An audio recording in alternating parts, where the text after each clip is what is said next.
안녕하세요. 오늘의 테슬라입니다. 자, 가정은 없지만 만약에 프리몬트 공장이 다시 재개가 됐었다면 5월 초에 정상적으로 열렸다면 아마 제 생각에는 지금 테슬라 주가는 1000을 쉽게 넘었을 것 같아요. 네.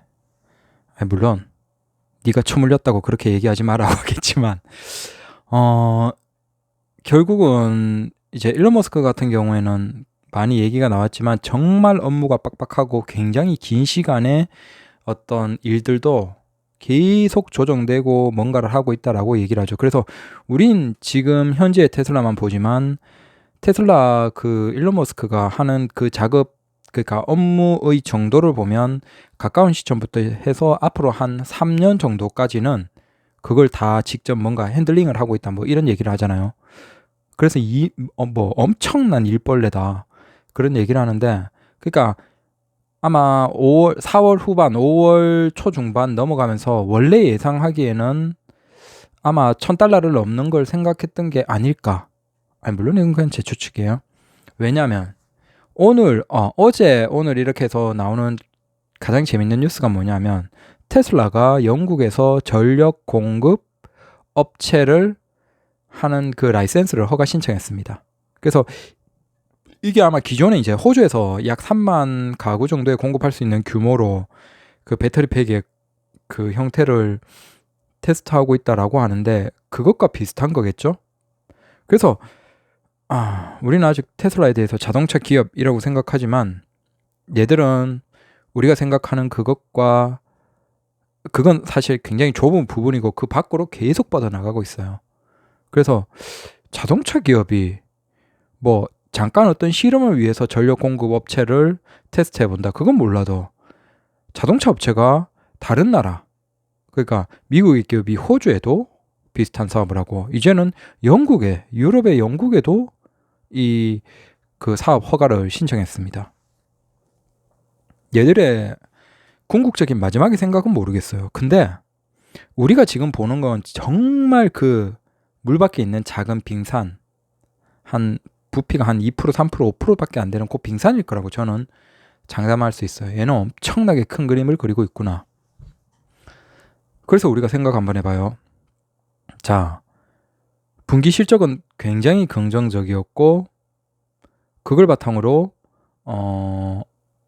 5월에 공장은 재개가 되고 그 다음 5월 초에 또 영국에 전력 사업 신청을 하고 그 다음 5월 중반으로 넘어가면서 뭐 배터리 데이 거기에서 100만 마일 배터리에 대한 공식적인 뭔가가 있고 막 빵빵빵빵 터져버리면, 그러니까 원래 예상은 지금 벌써 1000을 넘어서 막 엄청나게 올라가는 그걸 예상했던 게 아닐까. 아니 물론 오르고 내리고는 크게 상관없죠. 일론 머스크 그 사람에게는. 여튼 재미있습니다.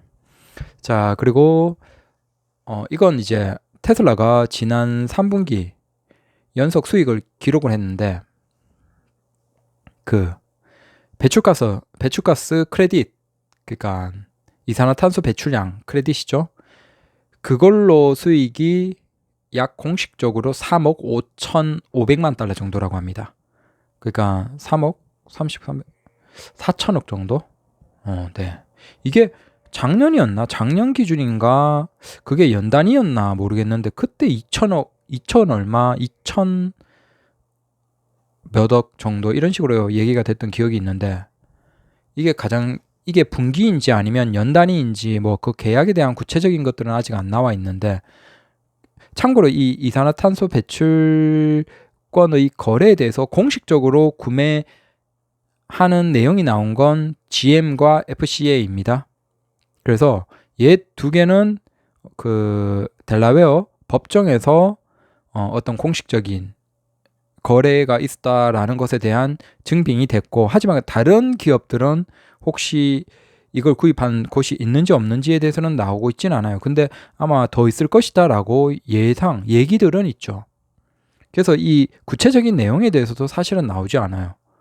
제가 못 찾는 건지 모르겠지만 여튼 3억, 그러니까 약 4천억 정도의 수익이 발생했다. 이게 사실 보면 이런 형태의 수익 모델은 사실 없어요. 그러니까 전기차를 생산했기 때문에 환경에 좋은 도움이 되었기 때문에 그걸 바탕으로 뭔가를 쌓아서 그 권한을 거래했다. 그러니까 이게 현실에 실제 존재하지 않는 뭔가를 거래했다는 게 놀랍지 않나요?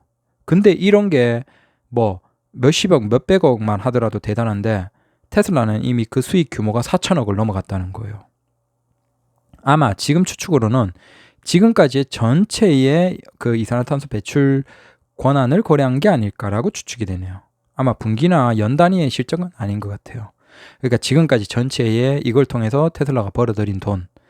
그래도 사실은 이건 무형의 기존에 우리 산업에서 존재하지 않던 그런 걸 통해서 수천억 원의 수입을 냈다. 네. 놀라워요. 그 다음에 2018년에 오토파일럿의 그 안정성에 대해서 뭐 요즘에 이제 오토파일럿이 그 풀셀프 드라이빙이죠. 그 업데이트가 잦아지면서 야 아직 너무 불안정하다 이런 얘기가 또 하는 사람들이 있죠. 근데 오토파일럿에 대해서는 2019년에는 오히려 조금 부정적으로 갔지만 2018년과 2020년을 비교를 하면 2018년에 오토파일럿으로 주행을 한 사람들의 사고는 340만 마일당 한 건. 그리고 직접 운전했을 경우에는 190만 마일당 한 건입니다. 그러니까 거의 배 정도죠. 오토파일럿이 훨씬 안전하다. 근데 이게 단순히 안전하다라기보다는 아무래도 오토파일럿 같은 경우에는 고속도로 제한된 안전한 그리고 짧은 시간에 긴 거리를 이동하는 그런 것들이 많았기 때문에 사실 단순히 비교하기는 어렵지만 적어도 오토파일럿에 대해서 뭐 직접 운전하는 것보다 더 위험해. 그건 아닌 것 같아요. 어차피 그건 우리가 인간이 직접 운전할 때는 직접 운전하고 오토파일럿을 쓸 때는 쓰는데 그 쓰는 그 거리를 대비해서 보면 이제 오토파일럿 혹은 테슬라의 자율주행 기술이 안전하지 않다. 뭐 그렇게 얘기할 건 없는 것 같아요. 그래서 340만 마일당 한 건이었던 오토파일럿의 사고가 2020년에 1분기에는 460만 마일당 한 건으로 훨씬 더 안정화가 됐죠. 그 다음에 직접 운전 같은 경우에는 사실은 큰 차이는 없어요. 기존에 190만 마일이었는데 2020년 1분기에는 199만 마일당 한 건. 근데 여기에서 요 190만 그리고 199만은 능동 안전장치 뭐 프리세이프티 뭐 그런 기술들 쭉 있잖아요. 그런 것들을 사용했을 때 사고에 대한 어느 정도의 보호가 되는 상태에서의입니다. 그러면 테슬라 오너들 중에서도 이 능동 안전 기능을 쓰지 않은 그 사람들의 사고는 124만 마일당 124마일당 한 건입니다. 124만 마일당 한 건. 그러니까 비교를 딱 해보면 아시겠죠? 오토파일럿 쓰면 460만 마일당 한 건. 그 다음에 안전 기능을 쓴 직접 운전은 199만 마일당 한 건. 그 다음에 안전 기능을 끈 직접 운전은 124만 마일당 한 건. 그러니까 우리가 자율주행, 미래의 어떤 무인주행 자동차, 그리고 테슬라 자동차에 대한 안전은 걱정할 필요가 없는 것 같아요. 아직 제대로 시작하지 못한 지금 시점에서도 이미 압도적으로 차이가 나는데 이게 더 발전했을 때 뭐 직접 운전하는 건 크게 개선되기가 쉽지 않죠. 그건 어차피 사고 직전에 안전을 보장해주는 그 정도의 장치들이 발달될 뿐이니까. 하지만 이제 자율주행 혹은 오토파일럿 이런 게 발달되는 건 훨씬 더 큰 범위로 점점 더 사고를 예방하는 형태로 가겠죠. 그러니까 단순히 어떤 위험한 상황에 대응하는 것과 아예 그 상황 자체를 회피하거나 훨씬 더 일찍 그 상황 자체를 그냥 피해버리는 그런 식으로 발전하는 오토파일럿 자율주행은 시간이 가면 갈수록 결국 격차가 벌어질 수밖에 없다. 이게 어느 시점이 지나면 결국 상당수의 사람들은 운전면허를 가질 필요가 없다. 그냥 이렇게 자동으로 달리는 자동차에 이 기술을 믿는 게 낫다. 이게 설령 불안하다 하더라도 내가 직접 운전할 때는 이거보다 사고 낼 확률이 3배, 4배, 5배, 10배 더 높아지겠죠. 즉 자동차를 적극적으로 소비하지 않는, 안전을 위해서 자동차를 소비하지 않는 세상이 우리의 생각보다 멀지 않은 시점에 경험할 것 같아요. 네. 그리고 이제 100만 마일 배터리에 대해서 발표회는 연기가 됐지만 조금씩 계속 나오고 있는 게, 정리를 하면, 자, 100만 마일 배터리, 그래서 이게 지금 그 수치를 보면 약 4,000회 정도의 재충전이 가능하다. 그리고 냉각장치, 충분한 기능의 냉각장치가 있으면, 유효한 냉각장치가 있으면 약 6,000회까지도 이 배터리팩을 재사용 가능하다. 그러면 여기에서 이제 이 차세대 테슬라의 그 배터리팩의 단순 계산 시 완충 한 번에 주행할 수 있는 거리는 약 402km. 그러면 402km에 평범하게 재사용 가능한 범위 4,000회를 곱하면 160만 킬로가 나오니까 100만 마일이 맞죠? 그래서 100만 마일의 배터리팩이라고 얘기를 하는 겁니다. 그러면 이 얘기가 왜 자꾸 나오냐? 이게 단순히 일반 오너들 입장에서 요즘에 차 50만 킬로도 잘 안 타죠. 아무리 미국에 장거리가 많은 그런 곳에서조차도 자동차를 50만, 60만 킬로 이상씩 타는 경우는 요즘에는 많지 않습니다. 여러분들이 그 카즈닷컴 같은 데 가서 아주 초기에 2012년식 모델 S를 검색하면 굉장히 많이 탔을 거잖아요. 근데 그런 모델 S도 보통 이제 한 10만 후반대, 20만 중후반대 뭐 이 정도고, 30만대 넘어가는 차량들은 굉장히 소수예요. 그렇기 때문에 2012년이면 얼마예요? 벌써 7년 지났죠. 7년, 8년 지났죠. 그 정도 해도 사실은 50만 킬로 넘기는 거의 불가능해요. 거의 안 타죠. 그런데 왜 100만 마일의 저 배터리팩이 결국 테슬라의 미래의 방향을 크게 제시할 것이냐, 그리고 사람들의 이해를 깨닫게 할 것이냐, 그게 바로 이거예요. 앞에 자율주행 기술의 발전, 그게 굉장히 안전화되는 그것과 마찬가지로 100만 마일 배터리의 핵심은 바로 자율주행이에요.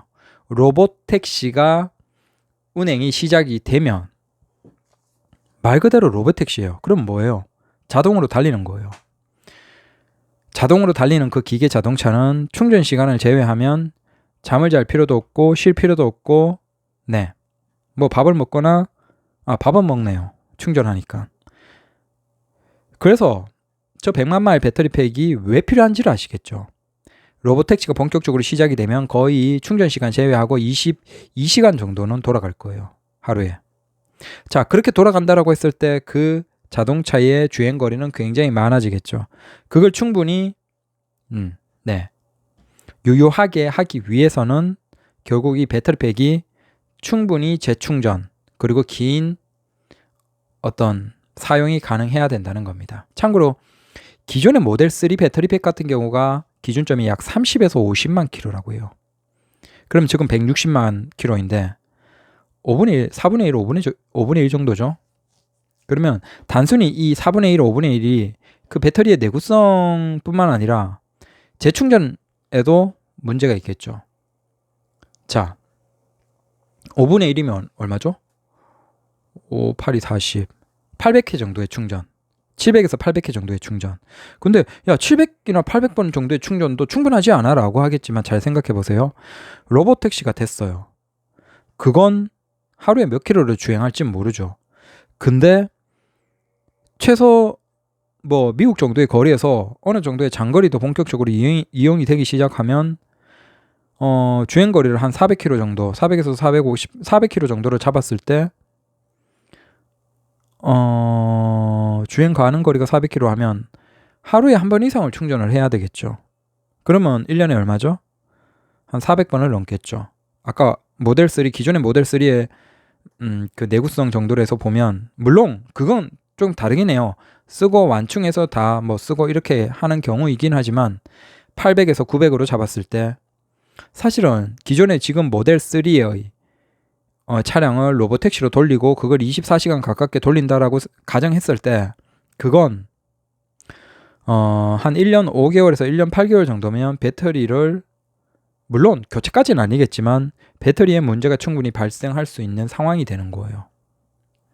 근데 이게 100만 마일의 배터리팩, 새로운 차원의 배터리팩을 하는 저건 한 4배에서 5배 정도죠. 그러면 얼마예요?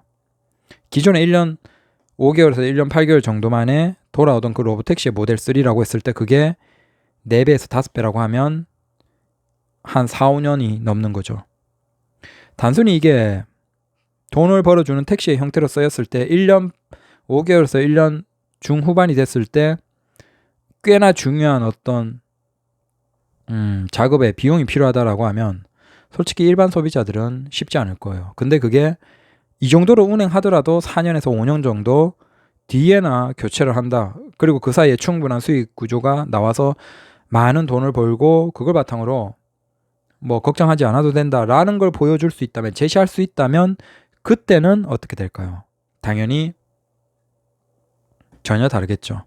지금도 모델 3의 가치가 상당하지만 이 100만 마일의 배터리팩, 그리고 그걸 바탕으로 로봇 택시, 그리고 자율주행의 안정성, 이런 것들이 복합적으로 연결이 되어서 이제 올해 혹은 내년에 시작될 로봇 택시에 대한 비전이 딱 제시됐을 때 사람들은 놀랄 수밖에 없겠죠. 우리가 이렇게 파편적으로 나오는 수많은 테슬라의 많은 얘기들이 테슬라 그리고 일론 머스크가 어떤 방향으로 가길 원하는지, 그가 일단 단기적으로 그러니까 정류장을 원하는 곳이 어딘지 그걸 봐야지만 우리가 테슬라의 가치를 이해하고, 사실 나 같은 애들이 좀 몰빵치고 좀 무리한 도전을 하죠. 하지만 저는 제가 이렇게 판단을 하고 테슬라 주식에 계속 관심을 가지고 몰빵치거나 단타를 하거나 뭐 어쨌든 테슬라 주식에 관심을 가지는 건 아마 저는 확신할 수 있는 게 그게 1년, 1년 반, 2년 뒤가 되면 나의 판단이 틀리진 않았구나. 다만 그 투자를 하는 실제 구체적인 내용들이 굉장히 좀 아마추어적이었다라고 하겠지만 방향은 분명히 맞을 거라고 저는 확신하고 있어요.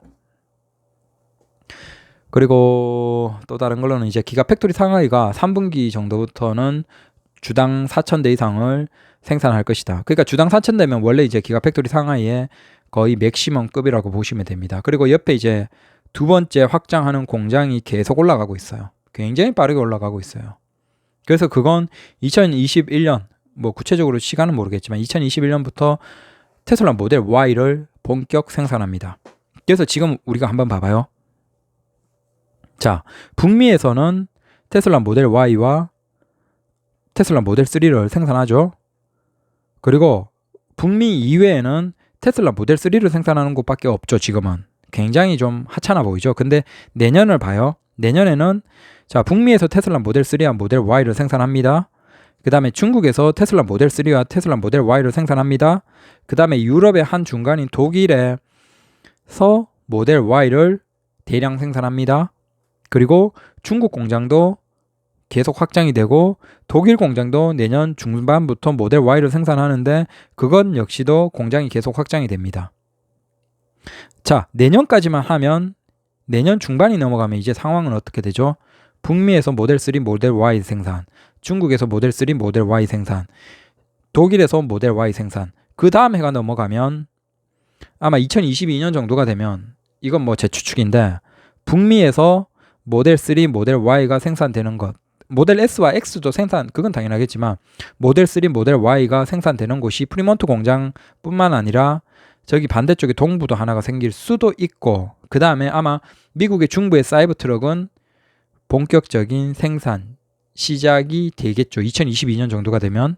그 다음에 중국에서도 모델 3 모델 Y의 생산량이 굉장히 많고 그게 수출까지 진행이 될 겁니다. 그 다음에 독일 공장은 모델 Y를 중심으로 생산량을 급증시킬 수 있도록 그 공장 확장이 계속되는 거예요.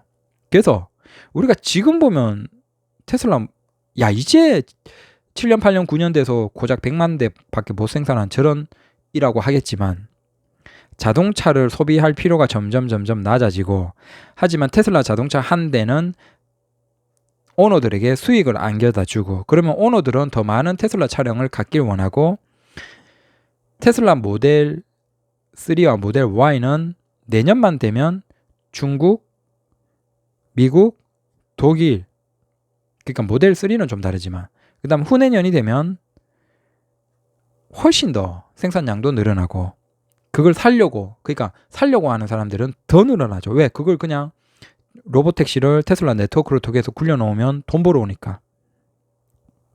물론 그게 직접 차량으로 될지 아니면 그 로보택시 자체는 초기에는 관리를 하겠죠. 직접 생산한 걸 특별하게 관리하면서 돌리겠지만 결국은 이게 우버의 테슬라라고 보면 됩니다. 그러니까 왜 제가 자꾸 우버는 망하니까 건드리지 말라라고 하냐면 우버의 그걸 테슬라는 기술력으로 다 가져가 버립니다.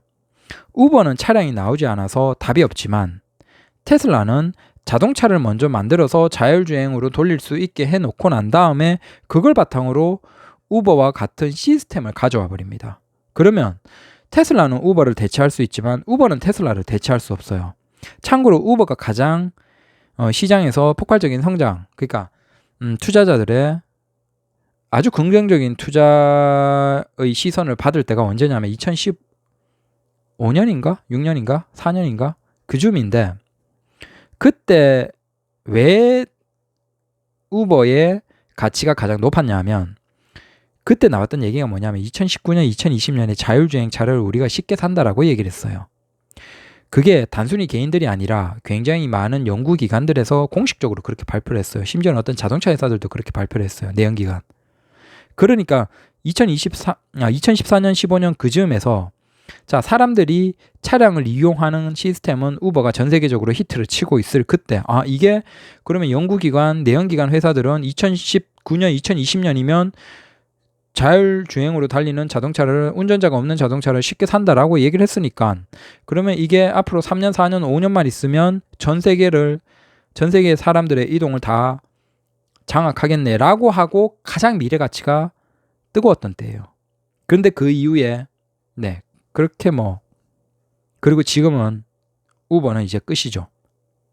주가가 단기적으로 긍정적일 수는 있겠지만 결국 그들은 차를 못 얻는다는 거예요. 본인들이 연구개발에서는 답이 없고 그 다음에 현실적으로 일반 소비자들이 구입할 수 있는 데까지 가격이 내려와야 되는데 그렇게 무인주행, 자율주행으로 달릴 수 있는 자동차를 지금 생산하는 곳이 없을 뿐만 아니라 한동안은 생산도 못하죠. 누구 빼고? 테슬라. 근데 테슬라는 그거 우버와 같이 하는 게 아니라 우리가 테슬라 네트워크를 통해서 직접 하겠다라고 가고 있어요. 그러면 우버는 어떻게 되겠어요? 망하는 거죠. 자, 그 다음에 이것도 좀 무서운데 이것도 어제 나온 내용인데 그린 라이트 캐피털의 아인 혼 회장이 그 투자자들에게 공식적으로 편지를 보냈는데 GM 투자의 실패를 인정하고 더 이상 GM의 주식을 사지 않겠다. 그러니까 정리를 했다는 얘기인지는 모르겠어요. 하지만 더 이상 GM 투자는 하지 않겠다라는 걸 공식화했습니다. 네. 왜 그럴까? 그 부분을 여러분들이 한번 생각해 보세요.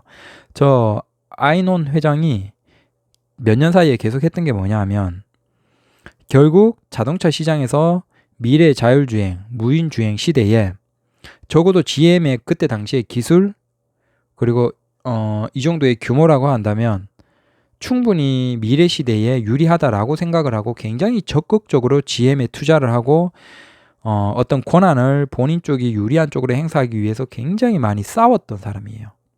지분을 계속 늘리면서. 근데 그게 이제 2020년 지금 투자 실패로 공식화했어요. 그게 의미하는 게 뭘까요? 현재가 중요한 게 아니라 현재를 기준으로 미래를 보니까 GM은 더 이상 미래가 없다는 걸 몇 년 동안 계속 GM을 들들 볶던 사람이 공식적으로 인정해버린 거예요. 저는 저게 시사하는 바가 굉장히 클 거라고 봅니다. 결국 지금의 이 상황이 단기적으로 해결되지 않을 뿐만 아니라 이 리스크는 너무나 크다. 차가 팔려야 재투자를 통해서 전기차 시대로 넘어가고 자율주행차 시대로 넘어갈 수가 있는데 지금 내연기관 자동차에 대한 소비가 너무나 부정적으로 가고 있는 상황에서 거기에서 그러면 판매량이 늦어지고 적어질수록 수익은 감소합니다. 왜?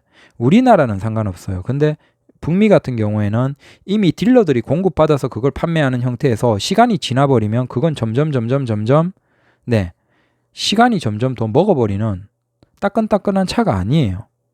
결국 그런 차량들에 대한 판매당 마진은 떨어지겠고, 그게 직접적이거나 간접적으로 연결되어 있는 내연기관 자동차의 회사의 수익과도 직결되겠죠. 즉, 지금보다 올해 중후반 내년이 내연기관 자동차애들에게는 더 부정적인 인식이 표면적으로 드러날 것이라는 거예요. 지금은 잘 안 보여요. 근데 하반기 내년이 되면 이제 본격적으로 왜 포드, GM, FCA를 비롯한 내연기관 애들의 이 재무가 부정적인가? 그러면 그 내용들을 들여다보면 차량 판매에 대한 영향, 그리고 소비자들의 차량에 대한 인식, 요즘 상황으로 인해서 소비자들의 지출의 변화, 자, 그런 것들과 연관지어서 그러면 내연기관 자동차 애들이 지금 돈이 굉장히 많이 필요할 시기인데 그 시기에 돈이 오히려 예전보다 더 안 들고 있죠. 자, 이렇게 되면 결국 결정을 해야죠. 뭘 결정을 한다? 수익, 그러니까 미래를 위해서 투자할 수 있는 돈은 한정되었어요. 그러니까 이전보다 더 적어졌어요. 그러면 여기에서 기존과 똑같이 가지 못하죠. 똑같은 연구개발비, 똑같은 내연기관 자동차에 대한 생산, 개발, 그 다음에 어떤 계획들, 그 다음에 노동자들, 자, 이런 것들에 대해서 과연 그러면 결국 수익 자체가 줄었을 때 어디에서 뺄 것인가? 자, 여러분들이 만약에 내연기관 자동차의 회장, 관계자예요. 그러면 다음 분기, 그 다음 년, 그 다음 앞으로 몇 년 뒤에를 대비하고 투자할 수 있는 돈들이 다 있는데 그게 쪼그라들었어요. 그러면 여러분들은 어디에 비중을 더 줄일 겁니까? 자, 이걸 생각을 해보면 왜 저 아인혼 회장 같은 사람들이 GM 투자를 공식적으로 실패를 인정할까라는 것에 대해서 이해를 할 수 있다는 거예요. 왜? 앞으로 몇 년 동안의 내연기관 자동차애들은 아주 적극적인 친환경 규제에 맞춰서 다운사이징을 하거나 그 다음에 하이브리드 아니면 플러그인 아니면 전기차로 넘어가야 돼요. 넘어가기 싫어도 넘어가야 되는 이 시점에서 굉장히 많은 연구개발비 그리고 수익성이 낮은 전기차나 플러그인 등을 많이 생산할 뿐만 아니라 이제는 곧 사장되어가는 다운사이징까지 열심히 해야 돼요. 내연기관에서. 오히려 돈은 폭발적으로 더 필요한 시기에 오히려 돈은 예전보다 더 줄어버린 거예요. 자, 이 혼란스러운 시기에 가장 유리한 위치에 있는 건 누구예요? 테슬라예요. 왜? 결국 얘들이 기존의 내연기관 자동차는 이제 곧 몇 년 내로 끝나니까 그 자동차에 많은 돈을 들이부어서 다운사이징을 적극적으로 할 수가 없죠. 기존의 출력과 동일한데 2500cc를 한 1300cc, 1500cc까지 끌어내리기 위해서 얼마나 많은 연구개발비가 필요할 건데 그걸 할 능력이 안 되는 거죠. 할 이유가 없는 거죠. 그럼 어떻게 하겠어요? 결국 이산화탄소 배출권을 사겠죠. 그걸 가장 안정적으로 살 수 있는 게 누구죠? 테슬라예요. 테슬라는 차 한 대를 중국에서 9%를 가격을 내려버렸어요. 보조금 밖으로 테슬라를 밀어내기 위해서 보조금 규제 라인을 딱 타이트하게 낮춰버리니까 중국 정부가 테슬라가 바로 가격 9% 내리면서 보조금 받을 수 있는 안으로 밀어넣어 버렸어요. 과연 어떤 자동차 회사가 이렇게 차량 가격을 단숨에 9%를 내려버릴 수 있을까요? 미래를 다 반영시키면 당장 이 차에서 뭐 수익 구간이 적어지긴 했겠지만 아주 과격하게 얘기하면 수익이 안 나도 된다는 거예요. 파는 게 중요하다. 그리고 나중에 다 수익 따로 낼 수 있다는 거겠죠. 테슬라는. 그게 무서운 거예요. 이게 다른 내연기관 애들은 절대 불가능하고 특히 다른 내연기관 애들의 전기차는 더더욱 불가능하다. 그리고 마지막으로 이것도 시사하는 바가 굉장히 많습니다. 불과 몇 개월 전까지 테슬라의 원통형 배터리 기술은 저 구식 방식 쓰는 저 무식한 거 노트북에 들어가는 저 딴 걸 써? 아니면 예전에 뭐 그런 얘기를 했어요.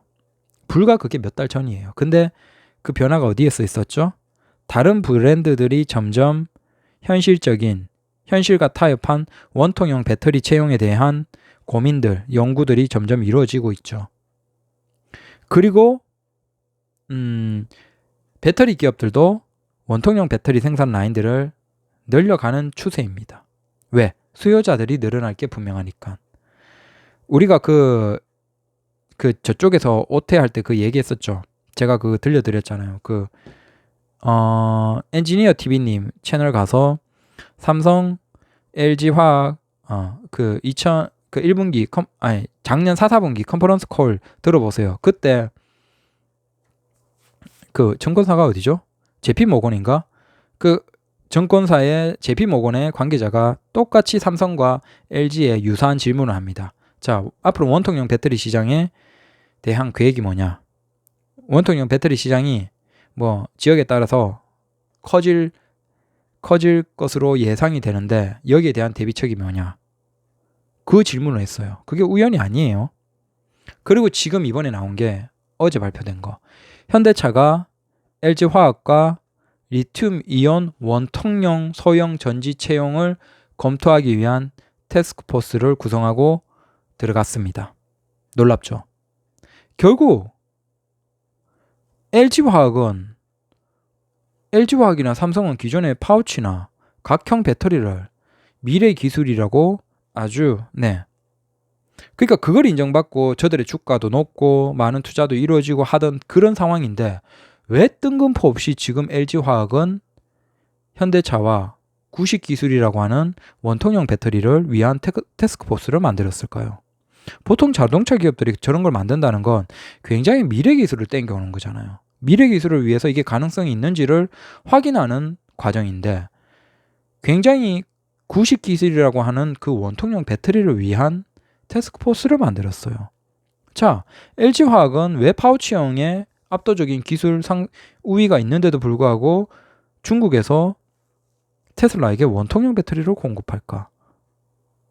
왜 수많은 자동차들이 점점 원통형 배터리를 채용하기 위해서 노력을 하고 있을까?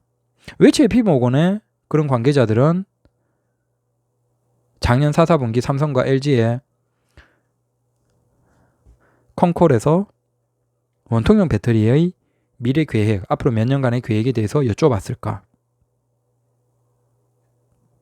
이제 우리가 의문을 가져야 되는 건 이거예요. 과연 원통형 배터리는 구식 기술인가? 우린 지금까지 테슬라를 까기 위해서 수많은 이유를 들이대는 그런 것 중에 하나가 야, 저건 미래에 허접한 배터리 기술이야. 저거 오래 못 타. 내구성 허접해. 라고 얘기를 했죠. 불과 이게 몇 달 전까지예요. 심지어 아직도 전기차에 대한 관심 없는 사람들은 테슬라의 배터리 기술은 허접한 거. 오히려 BMW나 현대차에 혹은 다른 곳들에서 채용하는 그런 것들이 미래 기술, 대세라고 고정관념을 가지고 있어요. 아직도. 근데 지금 분위기는 어때요? 구체적으로 들어가니까 테슬라가 뭔가 미래 정답이었던 것 같은 상황이에요.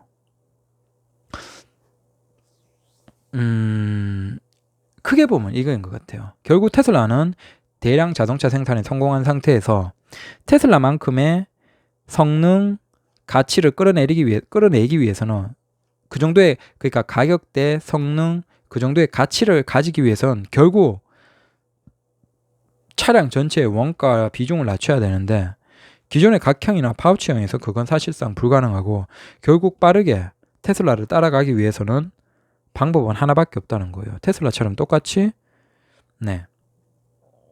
저렴한 비용에, 상대적으로 저렴한 비용에 원통형을 쓸 수밖에 없다. 그걸 모든 내연기관 애들이 이제 깨닫고 나가고 있는 상황이다. 저는 각형이나 파우치형이 과연 성공할 수 있을까? 쉽지 않을 거라고 봅니다. 이 과도기에서 계속 일반인들의 자동차 소비가 이루어지면 각형이나 파우치형은 성공해요. 근데 저 배터리팩이 앞으로 돌아가서 테슬라가 배터리 데이에서 공개할 그 100만 마일 배터리가 만약에 뭐 각형이나 파우치형이나 혹은 미래의 어떤 새로운 기술이다 라고 하면 뭐 또 얘기가 달라지겠지만 만약에 그것도 원통형으로 구형할 수 있는 것이다 라고 했을 때는 세상이 달라지는 거예요. 단순히 일반 소비자가 소비하는 그 자동차가 아니라 로보택시에서 압도적인 효율을 끌어내기 위해서 쓰여지는 저 미래의 기술, 그리고 저걸 바탕으로 사람들은 동일한 주행 대비 훨씬 안전한 오토파일럿, 자율주행, 풀셀프 드라이빙을 점점 더 인정할 수밖에 없고, 결국 사람들은 자동차를 소비하지 않게 되고 테슬라의 저 로보택시를 이용하는 비중들이 늘어나면 늘어날수록 네. 그러니까 우리가 지금 상황 속에서 이렇게 미래를 예상하면 안 되고, 그러니까 지금 상황에서 생각을 한다면 야, 사람들은 계속 자동차를 소비해 그러니까 그 소비에서 자동차를 비교한다라고 보지만, 테슬라는 지금 올해 내년 정도에 이미 로보택시를 내놓고 일정 특정 지역에서 실제 가동을 시키면서 돌리겠다는 거예요. 그러면 그게 몇 년 내에 안정화가 되어버렸을 때 과연 자동차 소비에 대한 생각이 사람들에게 어떻게 바뀔까요? 저는 과연 그 자동차 소비의 형태가 존재할 수 있을까? 쉽지 않을 거라고 봅니다. 그때 과연 지금 이제 막 테슬라처럼 전기차의 원가 비중을 낮추기 위해서 원통형을 채용하려고 하는 저런 애들의 노력이 의미가 있을까? 물거품이 되겠죠.